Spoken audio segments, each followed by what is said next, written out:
I'm gonna explain so quickly how you can connect the keyboard and mouse with ps4. I think it's so easy, just you have to put it like that. The first one, the one, you can see it here, this mouse and this keyboard. Now, here we go. Yep, yes, just connect. Now you can see it here, keyboard and mouse.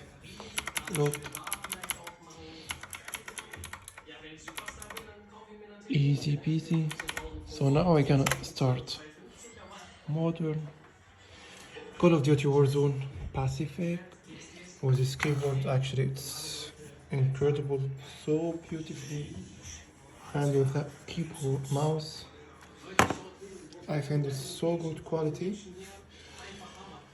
And now we're gonna see how it's gonna work. And the mouse, you can make speed as you know and as you want, and with this control. So have a good time, guys.